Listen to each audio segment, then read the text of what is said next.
Rain had a way of finding every crack in Thornfield Hall, and on the night everything changed, it found its way straight into Elowen Hart's heart as well. She stood at the edge of the stable yard with a basket pressed to her chest, the wicker handle biting into her palm, and listened to the storm roll over the Hampshire hills like something enormous and hungry. Behind her, the great house glowed with candlelight from every window that mattered. The drawing room, the dining hall, the good bedchambers. The barn, where she was headed, had no candles at all. Only her. She had learned in the 3 years since her parents died, and she had come to live under her aunt's roof, that some creatures in this world were only permitted to exist in the dark corners, where no one important had to look at them. The barn cats were one such creature. She herself, most days, felt like another. Lady Prudence Marlowe had given the order that very afternoon, in the flat. Unbothered voice she used for unpleasant instructions. The mother cat, Marigold, had kittened again in the hayloft.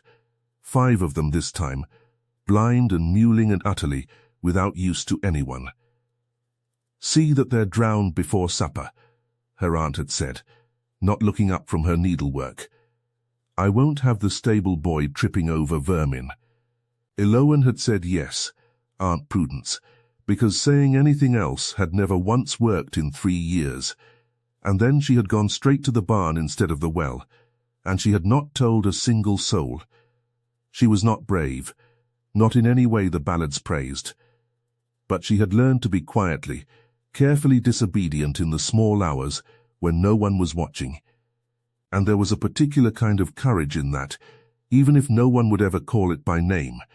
3 years of small disobediences had taught her exactly how to move through Thornfield unseen. Which floorboards spoke, and which stayed silent. Which servants would look away, and which would carry tales. How long it took her aunt's candle to gutter out above the drawing room, where accounts were tallied late into the evening. She had built, out of necessity, an entire second life conducted in margins and shadows, and she had come, in a way she rarely allowed herself to examine too closely, almost to prefer it there. The margins asked nothing of her. The margins did not compare her to a prettier cousin, or remind her at every mealtime precisely how much her keep was costing a family that had never once pretended to want her for herself. The barn door groaned as she pushed it open, and warm animal air rushed out to meet the cold rain on her face. Marigold lifted her head from the hay, ears flat with the wariness of a mother who had already been threatened once that day, and Elowen knelt beside her, setting the basket down. "I told her I'd done it," she whispered, drawing back a fold of sacking to reveal the 5 small bodies curled together, impossibly warm, impossibly alive. "You're safe. All of you. Just, you must be very quiet about being alive." She did not notice at first the shape standing just beyond the reach of her small lantern, in the deep shadow where the hayloft ladder rose into darkness. She would not have noticed it at all that night, except that the stranger made the mistake, the very human mistake, of shifting his weight, and a board creaked overhead. Elowen went utterly still. "Who's there?" she said, and her voice did not shake nearly as much as she expected it to. For a long moment there was only the rain on the roof, and the small sounds of 5 kittens finding their mother.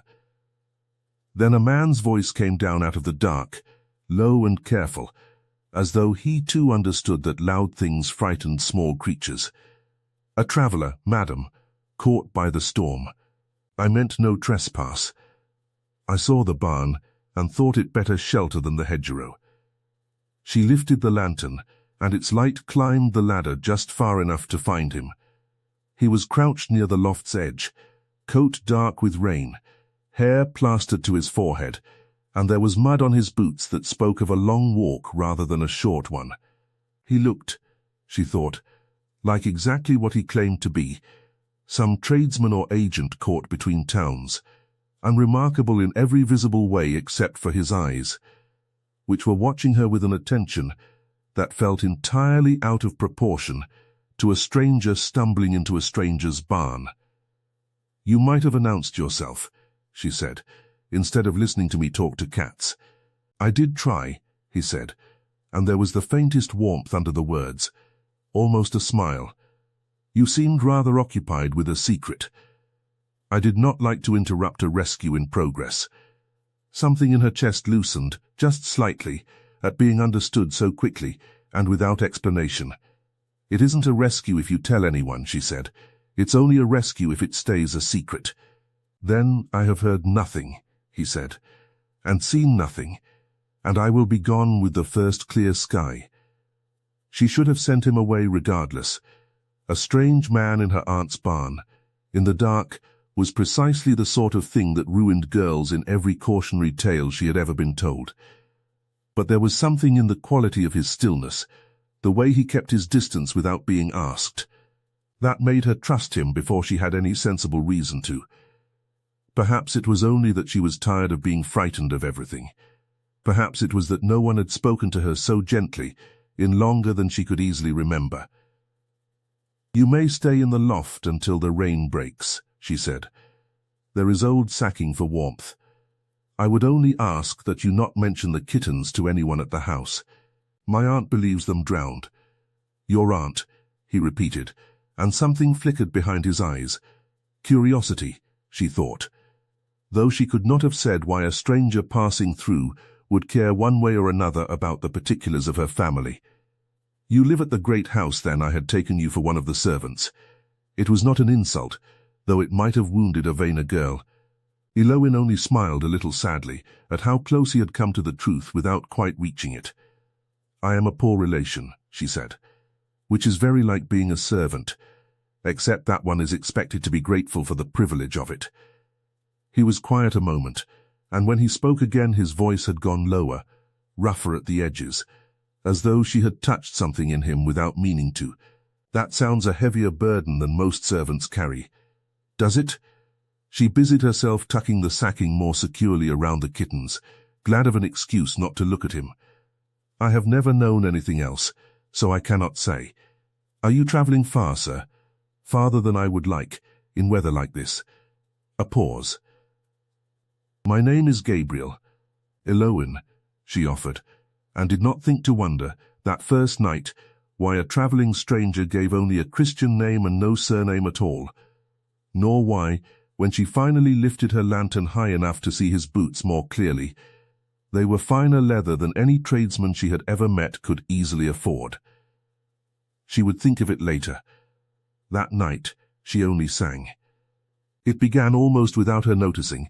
The kittens had grown restless under the sacking, small, distressed sounds rising against the rain, and Elowen hummed to quiet them the way her mother used to hum to her, low and wordless at first, and then, because the humming alone was not enough, she let the words come.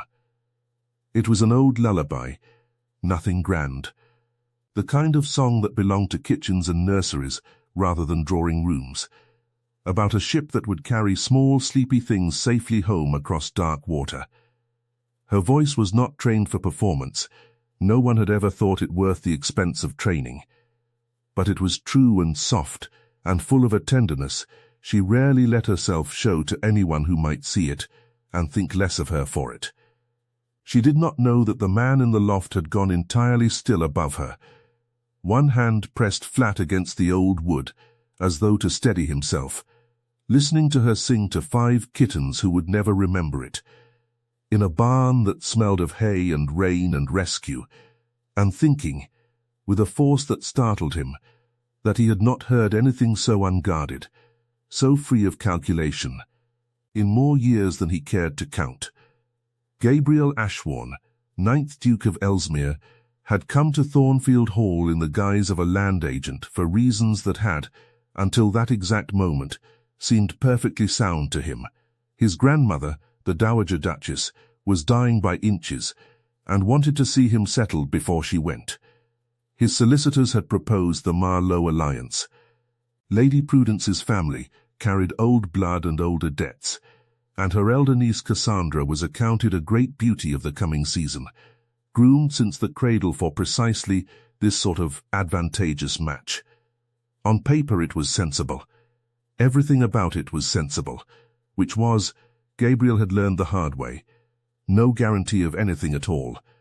3 years before, he had been engaged to a woman named Lady Seraphina Vane, and had loved her, or loved the version of her she had shown him, with the whole unguarded force of a young man who had not yet learned to distrust flattery. She had wept prettily when the engagement ended, after her own letters to a moneylender proved she had been settling gambling debts against his future title the entire time, spending against a fortune not yet hers, as though his heart were merely collateral. He had not offered his name freely to anyone since. So he had come to Thornfield ahead of any formal introduction, calling himself Gabriel Grey, a land agent sent to survey the estate's condition, a plausible enough errand, since Lady Prudence's finances were widely known to be thin, and any prospective connection would naturally wish to understand what he was buying into. He had meant to observe the family from a careful distance. Watch how Lady Prudence treated her servants. Watch how Cassandra behaved when she believed no one of consequence was watching. He had not meant to end up in a hayloft listening to the wrong woman entirely sing a dying kitten's lullaby, as though the whole world depended on those 5 small lives, and finding to his own considerable alarm that something in his chest had cracked quietly open and let the sound straight through. She left before dawn, careful to slip out while the rain still masked her footsteps, and Gabriel watched her go from the loft window with an unfamiliar tightness in his throat. He told himself it meant nothing. A pretty voice, a moment of unguarded kindness witnessed by accident. These were not the foundations of anything real. He had built a life, since Seraphina, on the conviction that unguarded moments were performances waiting to be paid for later. And yet he found himself, over the following days, arranging his survey of the estate to bring him again and again into the paths where he might reasonably encounter Elowen Hart. It was not difficult.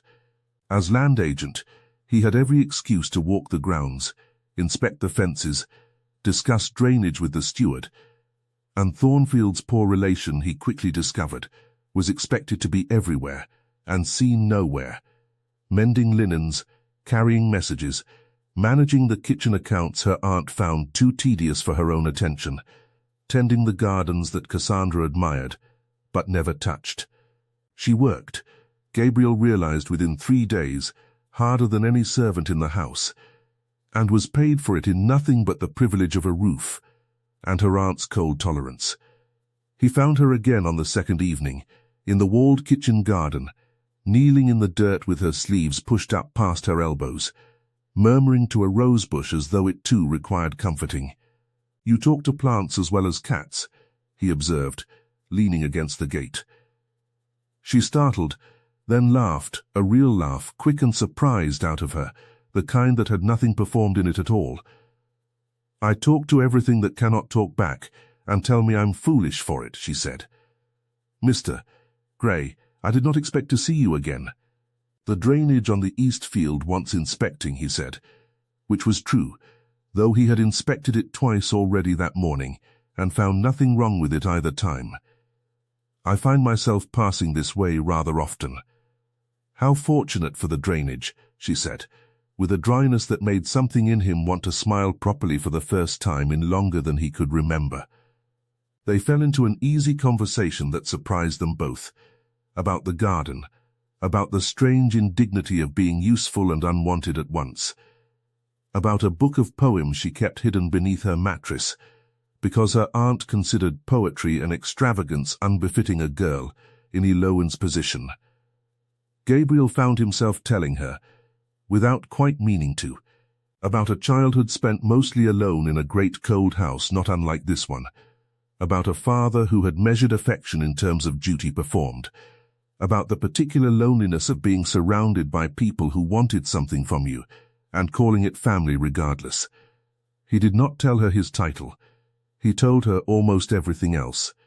"You speak very well, for an agent," Elowen said once, studying him with a directness that made him wonder. Not for the first time.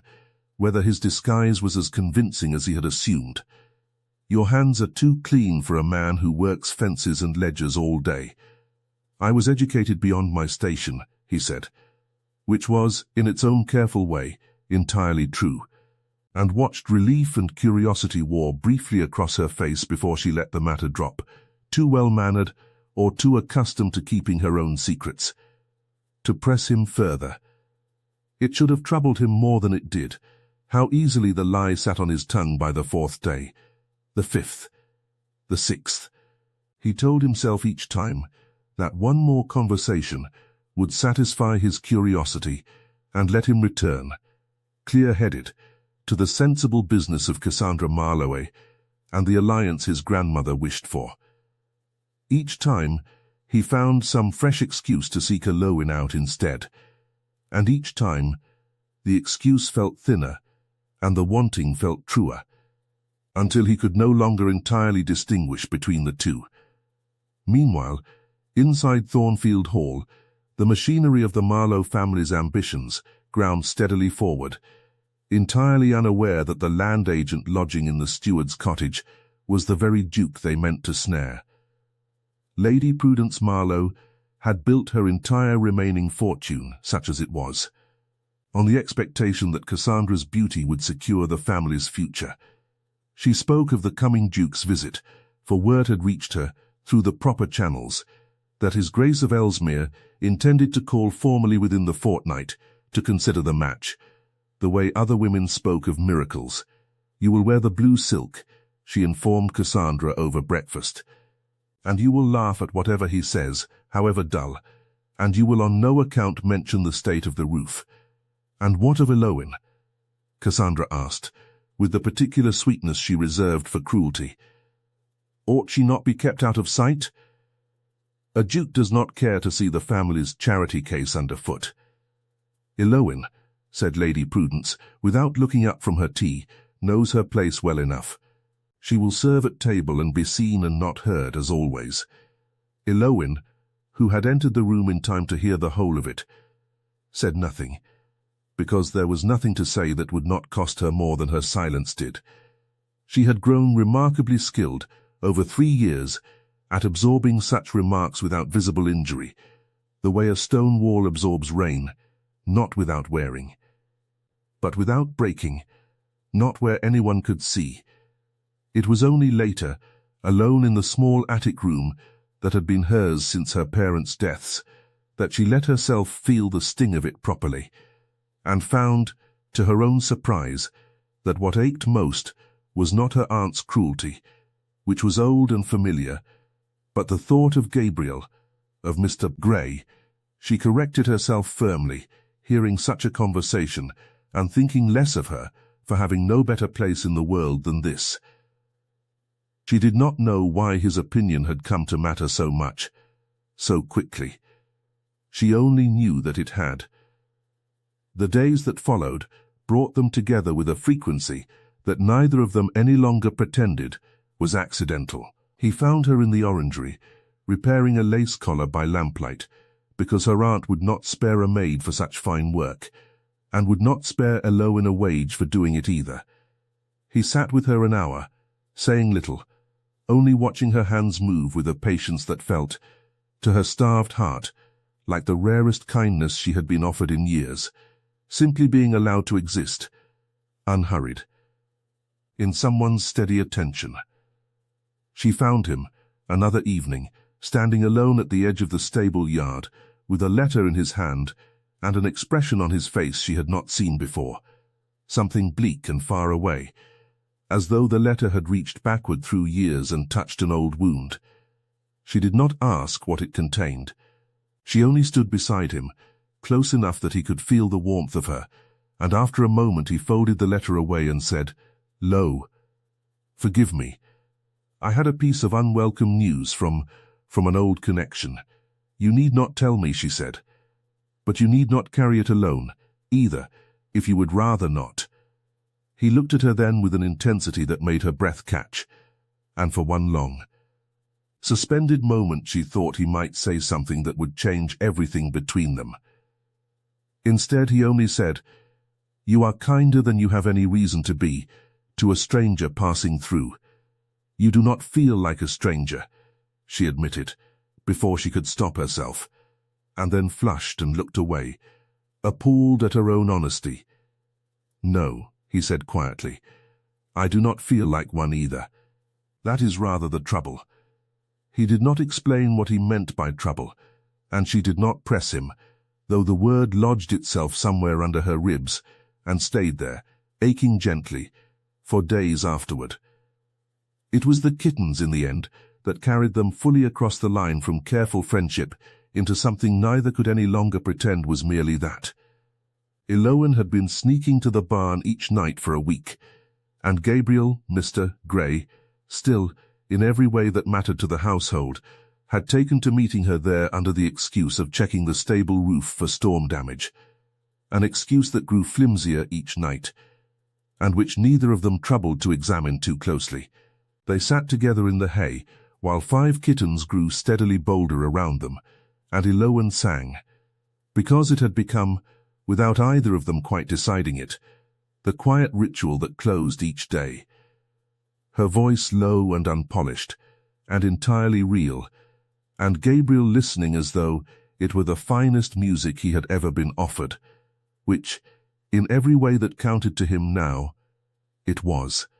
You should sing for a proper audience, he told her one night, watching the littlest kitten, an all-white creature Elowen had named Snow, climb determinedly over his boot. Not just for cats and land agents. A poor relation does not sing for audiences, she said, though there was no bitterness in it now, only the plain fact of her life. She mends collars and carries messages, and is grateful for her supper. That is not the whole of what you are, he said, and something in his voice made her look up sharply, because it did not sound like the idle comfort of a passing acquaintance. It sounded like a man arguing against something he believed with his whole chest. You speak, she said slowly, as though you have some right to say what I am. Perhaps I only wish I had earned that right, he said, and reached out, hesitant, to brush a piece of straw from her hair, and his fingers lingered a fraction longer than the errand required, and neither of them moved away. It was the nearest either had come to confession, and both of them felt the ground shift beneath it. And both of them, for entirely different reasons, drew back from finishing the thought. For Elowen, it was fear. The old, well-worn fear of hoping for something and having it snatched away, sharpened now by 3 years of learning exactly how little the world thought she deserved. For Gabriel, it was something closer to shame, the growing, uncomfortable awareness that every day he let her believe him a land agent was a day he was building something true on a foundation of deception, and that the longer it continued, the more it would cost them both when the truth finally arrived. As arrive it must, and soon, for his grandmother's health would not wait forever, and the Marlowe alliance could not be delayed indefinitely on a duke's private uncertainty. He told himself that night and several after it, that he would find the right moment to confess everything. He did not find it. He found instead 100 small reasons to wait one more day, one more evening in the barn, one more hour of being simply Gabriel to a woman who liked him. He was nearly certain now that she did, for nothing grander than himself. It was a mistake, and he knew it was a mistake even as he made it, and he made it anyway, because some part of him that had gone hungry for years was finally, quietly, being fed. Before that reckoning arrived, however, another visitor came to Thornfield Hall, and his presence very nearly undid everything Elowen and Gabriel had quietly built between them. Mr. Reginald Thorpe was a widower of comfortable means and unremarkable charm, a neighbouring squire who had long cast an idle eye toward Thornfield's poor relation, less for any warmth of feeling than for the plain economy of the arrangement. A wife who would ask little, expect less, and manage his household with the same silent competence she had always shown in her aunts. He called upon Lady Prudence on a bright afternoon midweek, and Elowen was summoned to the drawing-room with no more warning than a maid's breathless whisper that her aunt required her presence at once. "Mr. Thorpe has done you the very great honor," Lady Prudence announced, in the particular brisk tone she used when she had already decided a matter and required only the appearance of consultation, "of asking for your hand. I have told him I see no objection." Elowen stood very still, the old familiar helplessness rising in her chest, the sense, worn smooth by 3 years of practice, that her own preferences had never once been considered relevant to decisions made about her future. "Aunt," she said carefully, "I had not thought of marriage." "No one asks a girl in your position to think of it," Lady Prudence said. "One is grateful for the asking. Mr. Thorpe is not a romantic man, but he is a steady one, and you will not receive a better offer, Elowen, whatever fancies you may have gathered from a summer's idleness." The words landed with more precision than her aunt could possibly have intended, for Elowen understood at once, with a cold drop of dread, that some servant's gossip must have reached the drawing-room. A glimpse of Mr. Grey lingering too long near the garden, perhaps, or the barn's lantern glowing later than any drainage inspection required. She said nothing to confirm it. She only asked, as steadily as she could manage, for 3 days to consider Mr. Thorpe's proposal, and was granted them with visible reluctance, her aunt plainly regarding any hesitation at all as an indulgence Elowen had no right to claim. She found Gabriel that same evening in the stables, and told him what had passed, watching his face carefully for whatever it might reveal. For a moment something dark and unguarded crossed his features, not quite jealousy, though near enough to it that she recognized the shape of the feeling even before he spoke. "You would not accept him," he said, "and it was not entirely a question." "I have 3 days to decide," she said, testing him, though she despised herself a little for the smallness of the test. "A steady man of comfortable means is not nothing, Mr. Grey. I have learned not to disdain security, whatever its shape."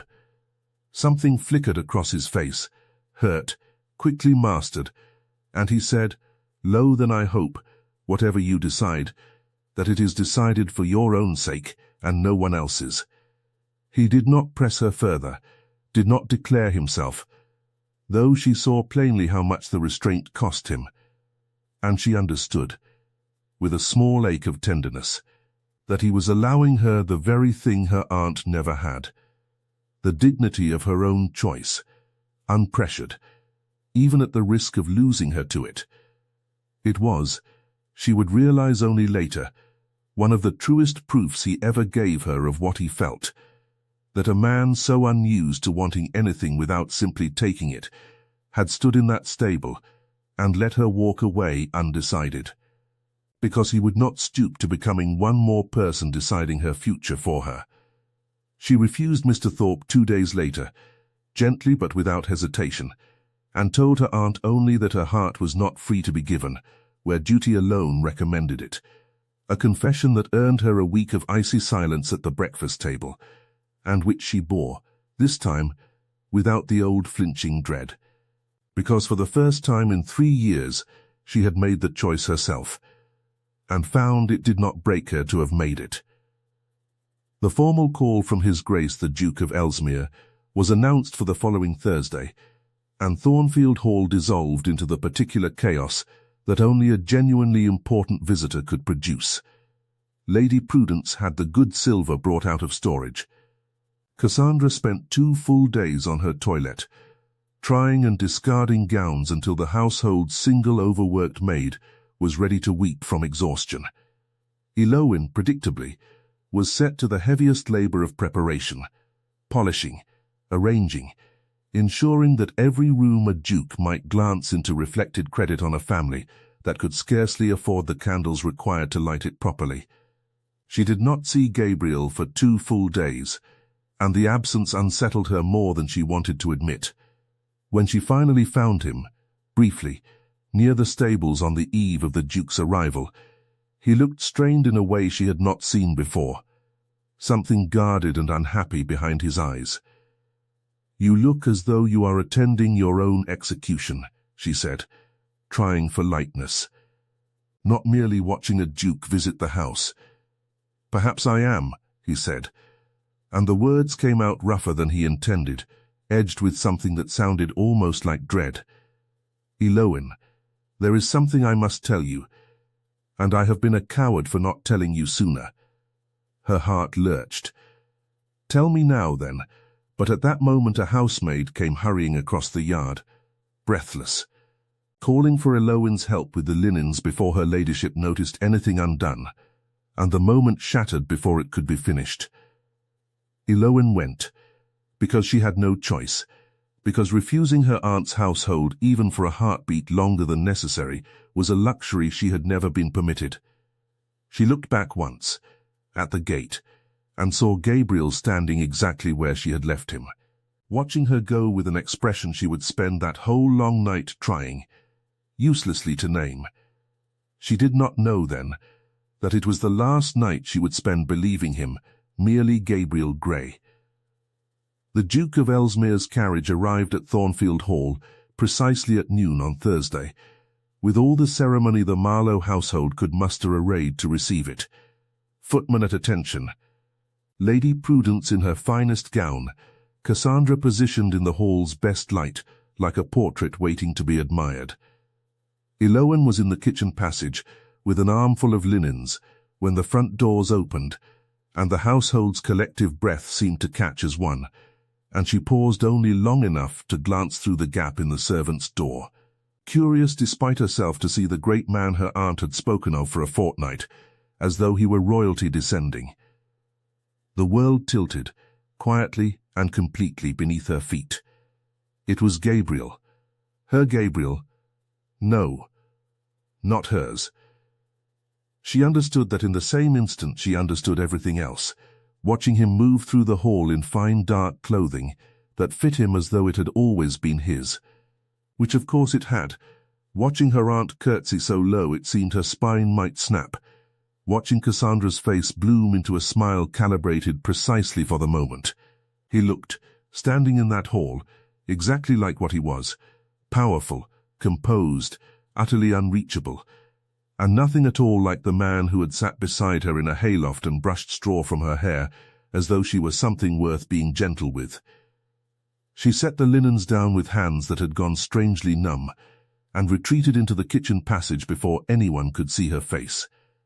And there, alone among the copper pots and the smell of roasting meat, she pressed both hands over her mouth and let herself, for exactly 1 minute, feel the full force of the betrayal.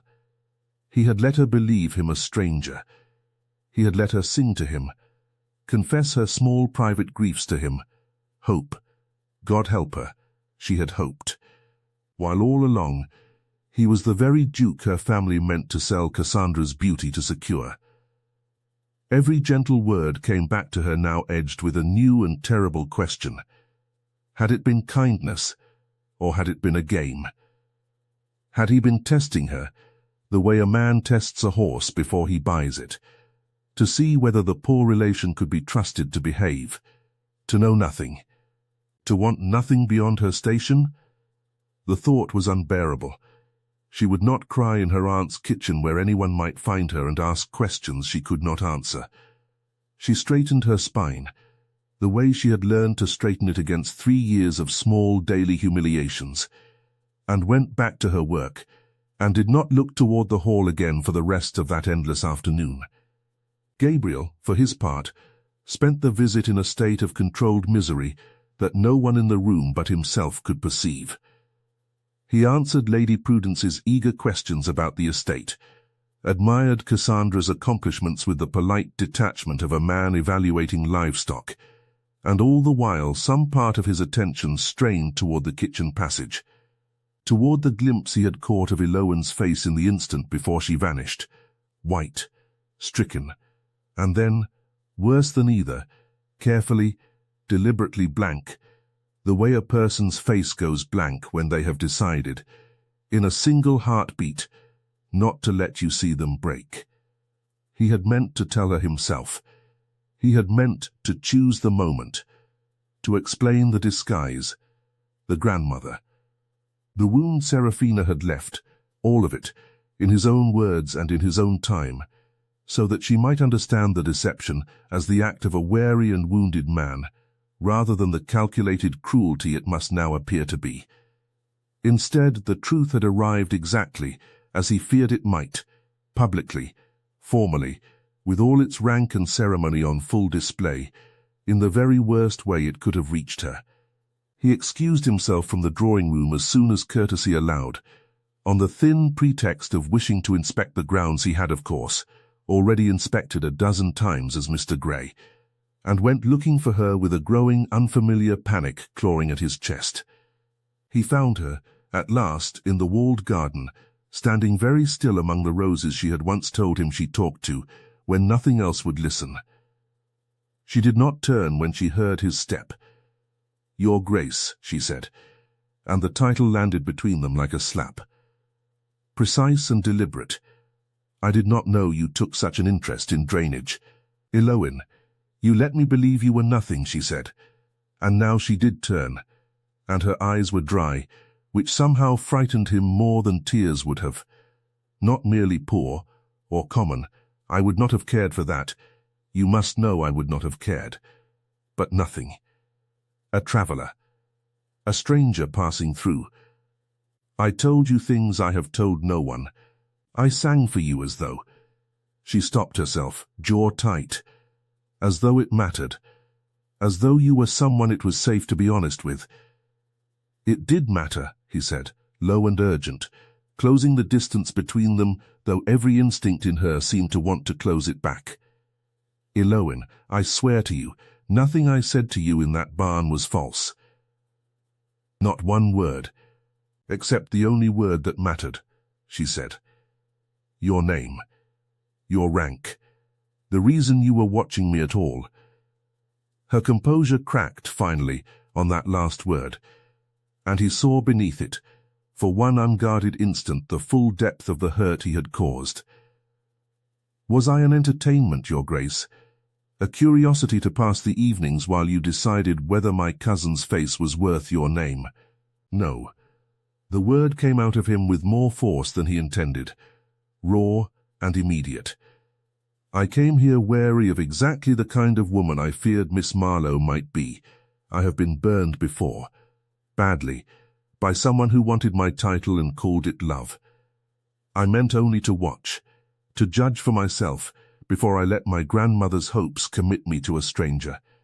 I did not mean to," he stopped, and made himself say the rest plainly, because she deserved plainness after everything he had withheld. "I did not mean to fall in love with the wrong woman in a hayloft, in the middle of a lie I told for entirely different reasons. But I did. God help me, Elowen, I did, and every day I did not tell you was a day I was too much of a coward to risk losing what we had already built." For a moment neither of them moved. Rain, threatening again, had begun to darken the sky beyond the garden wall, and somewhere behind them, faintly, one of the kittens cried out from the direction of the stables, as though even the smallest creatures in this story understood that something important hung suspended in the silence. "I do not know how to believe you," Elowen said at last, and her voice had gone very quiet, very tired. "You are a duke. I am a poor relation who mends linens for her supper. Whatever passed between us in that barn, it cannot survive daylight. You know that as well as I do. Your family expects Cassandra. My aunt has staked everything upon it. I will not be the ruin of your alliance, nor will I be some private indulgence kept out of sight while you marry my cousin for her face and her family's blood. I have no intention of marrying your cousin," he said. "I never did once I knew you." "Then what is your intention?" Her chin came up, and there it was, the dignity he had first glimpsed in a hayloft, unwilling to bend even now, even with her heart so plainly cracked open before him. "Because I will not be courted in secret and denied in public, Your Grace. I have spent 3 years being seen and not counted. I would rather be alone the rest of my days than spend them as someone's careful, hidden mistake." The words struck him with the force of a blow, precisely because they were fair, precisely because he recognized, in them, every reason she had to distrust whatever he might say next. "Give me until Sunday," he said. 3 days. I will make it right, not in secret, Elowen, in front of everyone who has ever made you feel you did not deserve to be chosen. I only ask that you not close your heart entirely before I have the chance to prove it." She did not answer him. She only looked at him a long moment, something unreadable moving behind her eyes, and then she turned and walked back toward the house, leaving him alone among the roses with rain beginning, finally, to fall. The 3 days that followed were, for Elowen, a slow and private agony dressed up as ordinary household duty. She mended linens, she carried messages, she endured her aunt's ceaseless, triumphant chatter about the Duke's evident favor. For word had spread through the servants' hall, as such things always did, that His Grace had lingered a full hour longer than courtesy required, and Lady Prudence had drawn from this exactly the conclusion she wished to draw, never once suspecting the truth of where his attention had actually settled. "You will wear the rose gown to the dinner Sunday," Lady Prudence informed Cassandra, glowing with an anticipation that made Elowen's chest ache with something between pity and old, familiar bitterness. "His Grace returns to formally discuss the arrangement. I have never seen a man so plainly taken." Elowen said nothing, because there was nothing safe to say, and went to bed each of those 3 nights with Gabriel's promise turning over and over in her mind like a stone she could not stop touching. Afraid to believe it, unable entirely to stop hoping despite herself. She did not go to the barn those nights. She could not bear it, not with the kittens grown fat and bold now, thriving proof of a secret kept, when the largest secret of all had turned out to be one she had not even known she was keeping company with. She lay awake instead in her narrow attic bed, listening to rain on the roof, and thought of a voice in the dark saying you are not the whole of what you are, and wondered whether a duke's promise, however sincerely made in a moment of feeling, could truly survive the cold daylight arithmetic of debts and bloodlines, and family expectation. She did not know that Gabriel, in those same 3 days, was fighting a battle of his own, not against his heart, which had settled its verdict beyond argument the night he heard her sing, but against the machinery of his own family and rank, which did not bend easily for anyone, duke or otherwise. He wrote first to his grandmother, the Dowager Duchess, laying the truth before her with more honesty than he had shown anyone in years.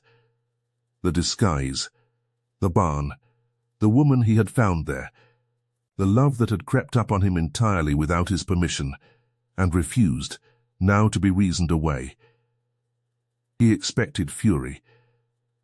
He received instead, 3 days later, a letter so brief it might have been dismissive, had he not known his grandmother's hand well enough to read the trembling relief beneath its brevity.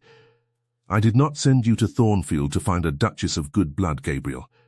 I sent you to find your own happiness before I am no longer here to see it. Bring her to me. I should like to meet the girl who taught my grandson to feel something honest again." He wrote next to Lady Prudence, requesting a private audience before the Sunday dinner, and when it was granted, eagerly, for she assumed, as he intended her to assume for one more day, that the audience concerned Cassandra, he laid out instead, plainly and without apology, his true purpose in coming to Thornfield disguised, and his intention now, openly and formally, to seek Elowen Hart's hand. Lady Prudence's face, he would later tell Elowen, went through a remarkable sequence of expressions in the space of perhaps 10 seconds. Astonishment, calculation, the beginning of outrage, and finally, as the calculation reasserted itself, a kind of brittle, furious acceptance, because whatever her feelings toward her overlooked niece, she was not a woman who would refuse a duke anything, not even a duke who had chosen wrongly by every measure she valued. "She has no dowry," Lady Prudence said, sharp and cold. "No connections worth the name. You would humiliate my daughter before the entire county.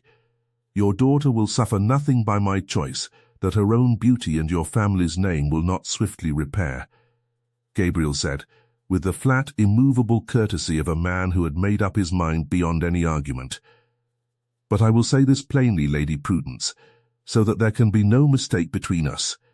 I have watched your household closely these 3 weeks, in a guise that let me see it honestly, and I have seen how Miss Hart is treated within it, worked without wage, valued without gratitude, made to feel her very presence a burden she must earn the right to. That ends, whatever you decide regarding my visits here. I would ask that you consider, before Sunday, whether you wish to be remembered as the aunt who cast out the woman a duke chose to love, or the aunt who was wise enough to claim credit for raising her. It was not kindness that moved Lady Prudence in the end. Gabriel harbored no illusions on that score, but it was, perhaps, the closest thing to wisdom she possessed. And by Sunday morning she had rearranged her ambitions with the same brisk efficiency she brought to everything else, already composing in her mind the version of events in which she had always seen Elowen's worth, and merely waited for the world to catch up. Elowen knew none of this. She woke Sunday morning with a leaden dread, sitting where hope should have been. Certain. In the particular way the heart convinces itself of the worst when it cannot bear further disappointment, that Gabriel's promise had been the sincere feeling of a moment that could not survive contact with his real life, and that the dinner tonight would confirm, publicly and finally, that Cassandra had won what Cassandra had always been raised to win. She dressed for the dinner in her one good gown, worn thin at the seams but carefully mended, because her aunt required her presence at table regardless of her own preference, and went down the stairs that evening with her spine straight and her expression carefully, deliberately blank, prepared to witness her own quiet heartbreak with whatever dignity she had left to offer it. The dining room, when she entered, was ablaze with candlelight and crowded with more guests than Thornfield had hosted in years. Lady Prudence had evidently used the days since Gabriel's visit to summon half the county, eager for witnesses to what she still believed would be her triumph. Cassandra sat resplendent in the rose gown, glowing with anticipation, and at the head of the table, rising as Elowen entered, stood Gabriel, the Duke of Ellsmere, dressed with all the formality his rank demanded, and looking, for one unguarded instant before he mastered his expression, almost unbearably relieved simply to see her. "Miss Hart," he said, and something in the careful formality of it, the way the whole room turned to follow his gaze, made Elowen's heart begin, despite everything, to beat very fast. "I had hoped you would join us this evening. There is a matter I wish to raise before this company, if you will permit me." Lady Prudence's smile, Elowen noticed distantly, had gone very fixed and very strange, and Cassandra's face had begun, in slow and dawning increments, to lose its glow entirely.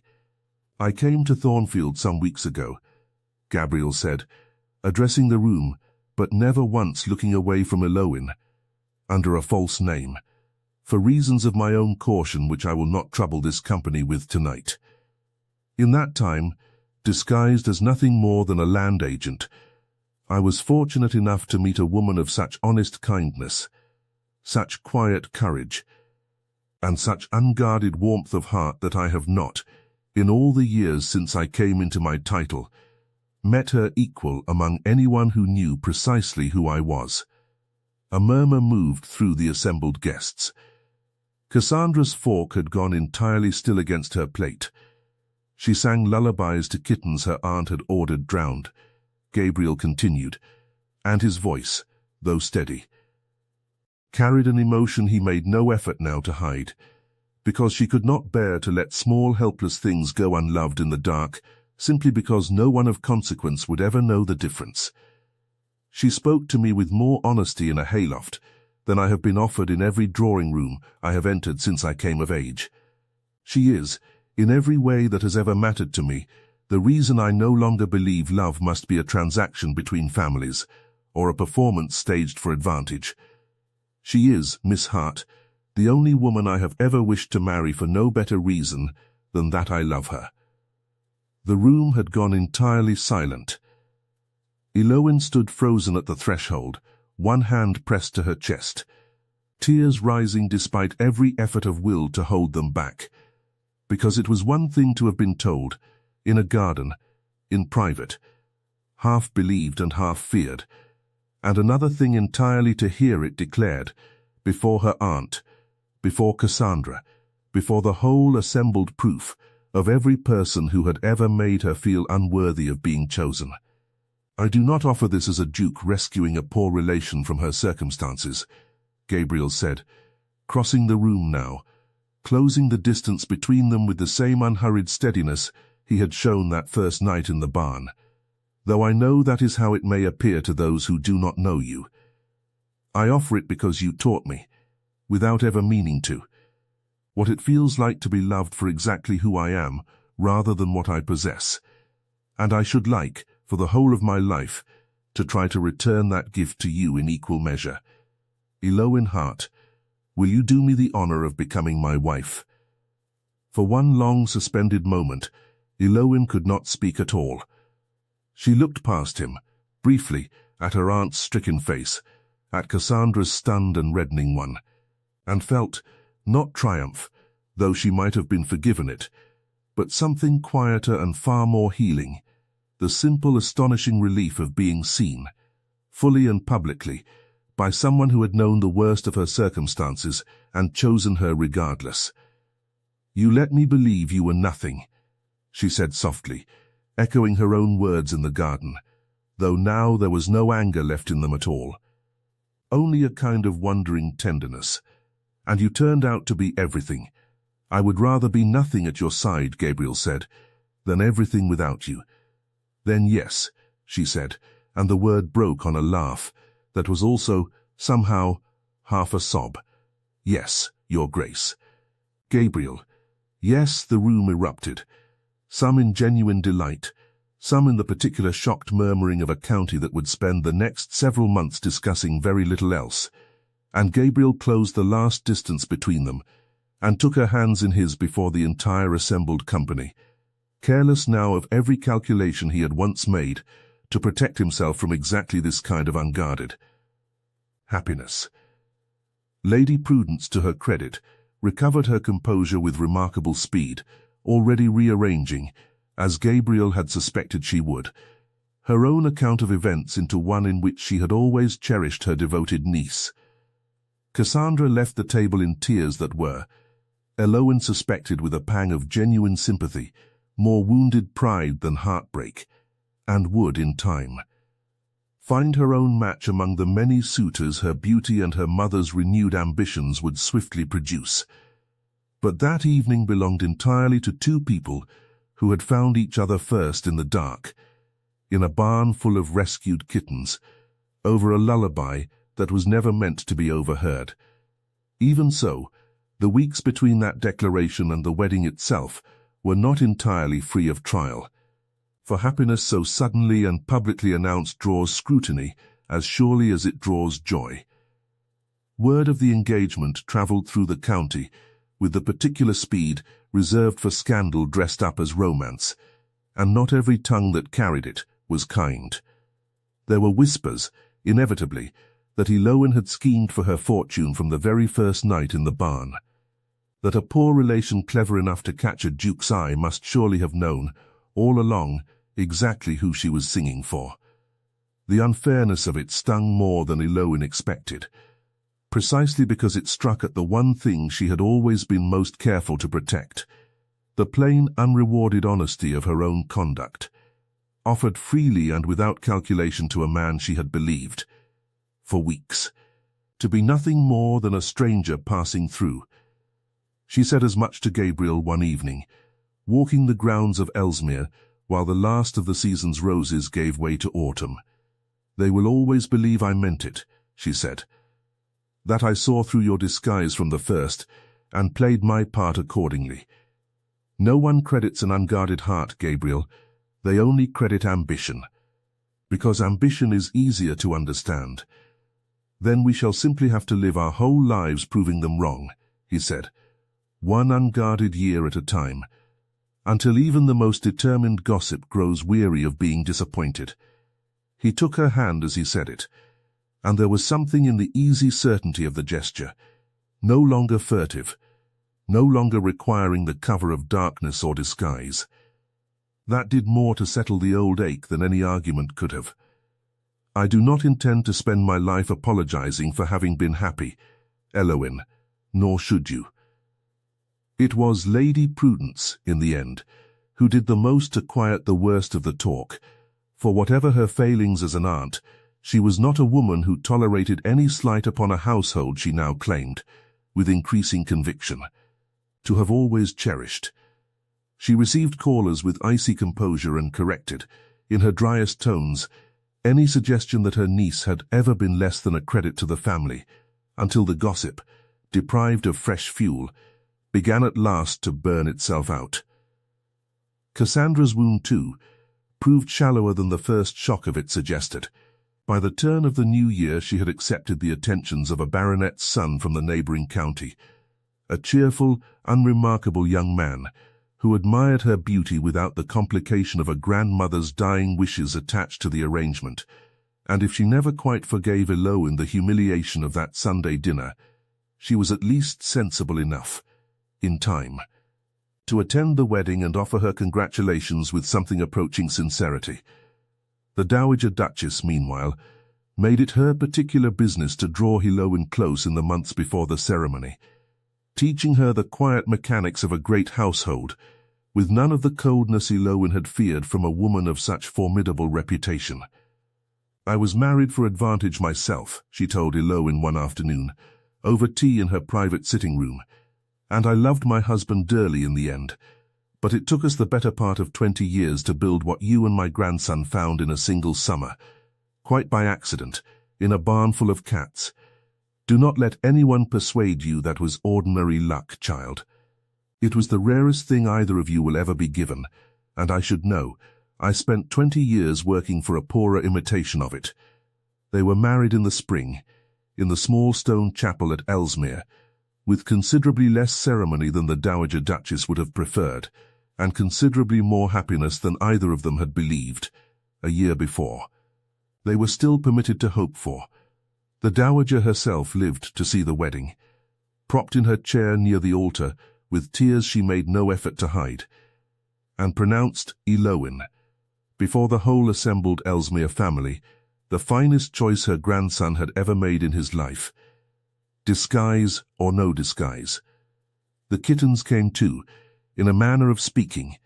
Snow, grown into a sleek and imperious cat, who ruled the Ellsmere stables within a month of her arrival, and her 4 siblings scattered among the estate's outbuildings, thoroughly and permanently rescued, exactly as the poor relation who sang to them in secret had always intended.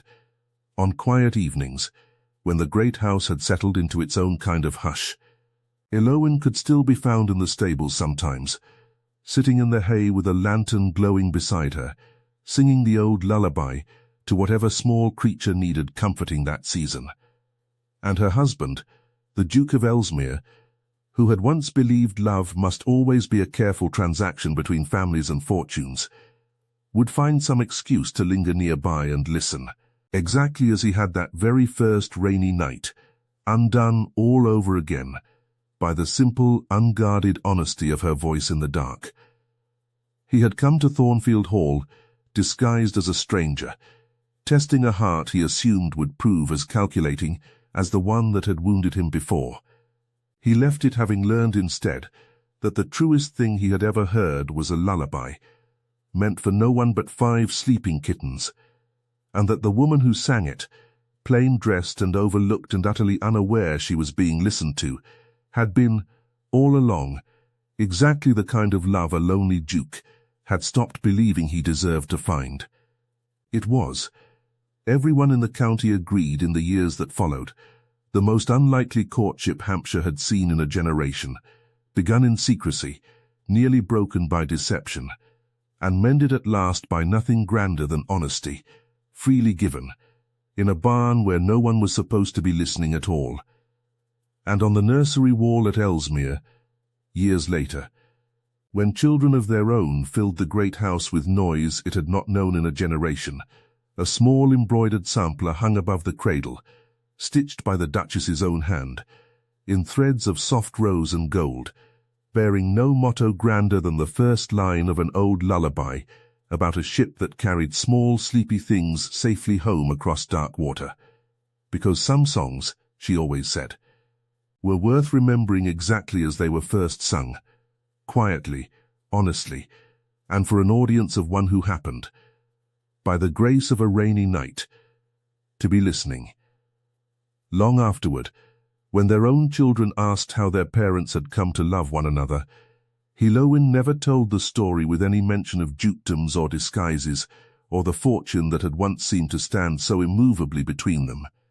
She told them only that she had once been a girl no one thought worth listening to, singing quietly to 5 frightened kittens in a barn on a rainy night, and that somewhere in the dark above her, a lonely stranger had listened anyway, and had never, in all the years since, stopped.